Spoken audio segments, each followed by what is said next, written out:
Hey, welcome back. I'm Todd Smith with another video teaching you how to make money and achieve financial freedom with real estate investing. Over the years, I've been blessed to teach tens of thousands of investors from newbies to millionaires, so I know I can help you too. But before we get into today's topic, if you haven't done so already, I just want to remind you to check out my free 90-minute online training class about how to buy houses without cash or credit at @realestateCashflowSecrets.com. I'll put that link and maybe some other resources in the description for this video.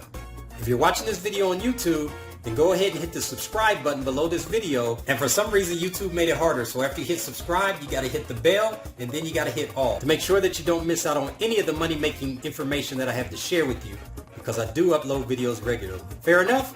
All right, let's get started. In this video, I want to talk about how to deal with non-motivated sellers.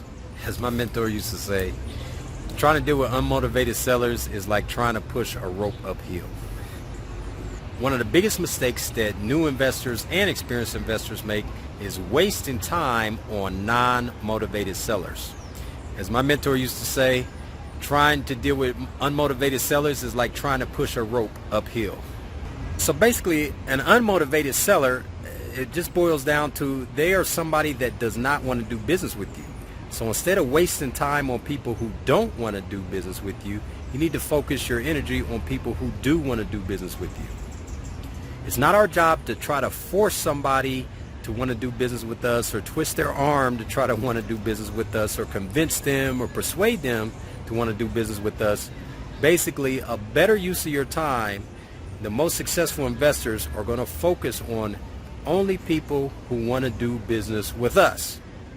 Just remember, success in real estate investing is a numbers game, and every non-motivated seller brings you one step closer to a seller who will be sufficiently motivated so that you can make a lot of money while solving their problem in the process. So every time you run into a non-motivated seller, though, and this is a key because a lot of investors miss this, and this is the difference between being a successful investor, an unsuccessful investor, an investor who makes a lot more money than just your average investor. So when you do encounter a non-motivated seller, you just simply put them on a 30, 60, or 90-day follow-up program, so that you're going to follow up with them and just say something like, hey, this is Todd Smith calling you back, just touching base with you.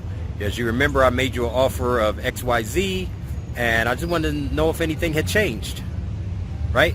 And they're either going to say, no, nothing's changed, don't call me back, no, I never want to talk to you again, stop, lose my number, whatever. Or they're going to say, hey, you know what, nothing's changed, but appreciate you following up with me, and we'll keep you in mind. Or they might just say something middle of the road, no, nothing's changed at all. Okay, thanks a lot, good talking to you, have a great day, and leave it at that, right? And follow back up in the next 30, 60, or 90 days. Hey, just following up to see if anything's changed. And as you may recall, I talked to you about your house, about buying your house, and made you an offer of XYZ, and just wanted to know if anything had changed. See, just make that a part of your standard operating procedure, and you'll close a lot more deals. So one of the keys to remember is that the fortune is in the follow-up.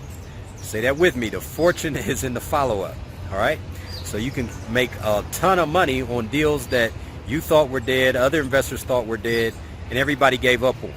But I never give up on anybody until they sell the house or to somebody else, or I buy it. Either way, all right? And even if they die, I still might buy it. Case in point, I had a property that I had found, I believe I found it driving for dollars, and the seller told me, and I had to track down the seller. So I tracked down the seller. The property was vacant. It was on the west side of town in Columbus, Ohio, in the Hilltop area, actually. It's an area I bought a lot of properties in. And so for those who don't know the area, or it's a blue-collar, middle-class area. And this seller, it was a vacant house. I tracked him down, had to do a search to skip trace him to find out where he was, and actually found out that he lived on the south side of town. So I actually drove out there to meet him in person.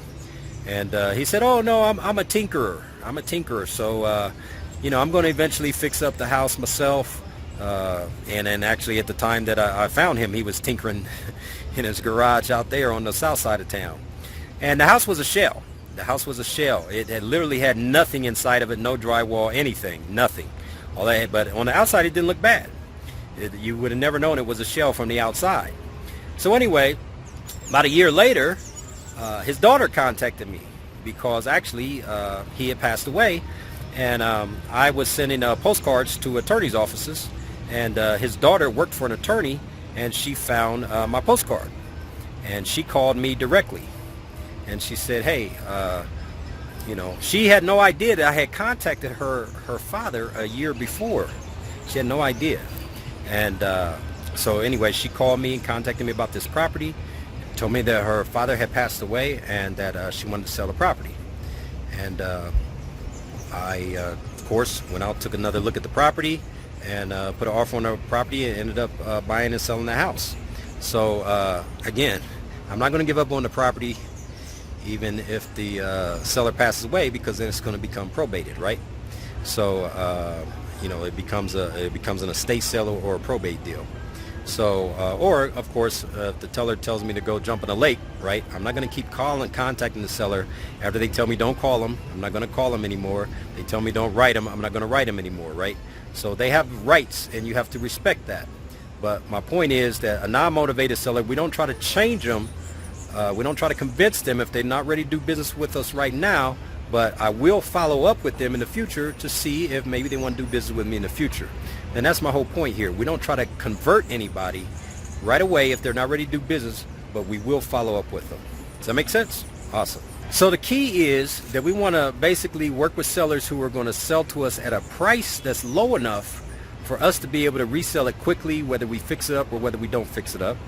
And the other key is if they won't give us a good price, then they got to give us some good terms that we can work with.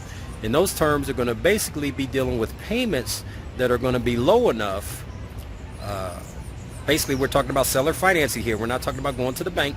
So, you know, if we want to go to the bank, if you want to go to the bank and get money, that, you know, that's a whole nother topic. That's not how I do business. You know, of the millions of dollars of investment property I bought, I'm never going to the bank to get a bank loan. That's a whole nother story. Obviously, if you're going to go to the bank, then all you got to worry about is what kind of payments that you can get from a bank loan. Okay, but that's not what I'm talking about. I'm talking about not using cash, not using credit. Okay, so in this scenario, if we can't get our price low enough, then we want to be able to negotiate payments with the seller that are low enough that are going to help us to cash flow. So for example, if we can negotiate payments with the seller for, let's say, $700 a month, and then we can lease out that same property for $1,100 a month, that's a good deal, right? $400 a month cash flow. All right, so that's a property that's going to cash flow for us. And we want to negotiate down payment terms low enough that we can make money on it, right? So if we can negotiate a down payment of $5,000 and then we can collect $10,000 from our buyer, then that works great, right? So that's the kind of thing I'm talking about. We want a seller that's going to be flexible enough to work with us, and they got to be sufficiently motivated. So let me give you a few questions that I like to ask sellers to determine if they're going to be motivated enough for me to work with. So when I'm trying to get the lowest cash price I can get out of the seller, I'm going to ask them this question. If I can pay you all cash and close quickly, what's the least amount that you could accept? All right? So that's the question you want to ask them and try to get to the lowest cash price you can get. Then another question I want to ask them if I want to try to get some terms and payment terms of seller financing is, and actually I just came up with this version of this question today because I used to ask it a little bit differently. So this is fresh, hot off the press. And that is, if I can take this property off your hands in a few days or a few weeks, would you be willing to wait until a later time to get some of your money? Let me say that again.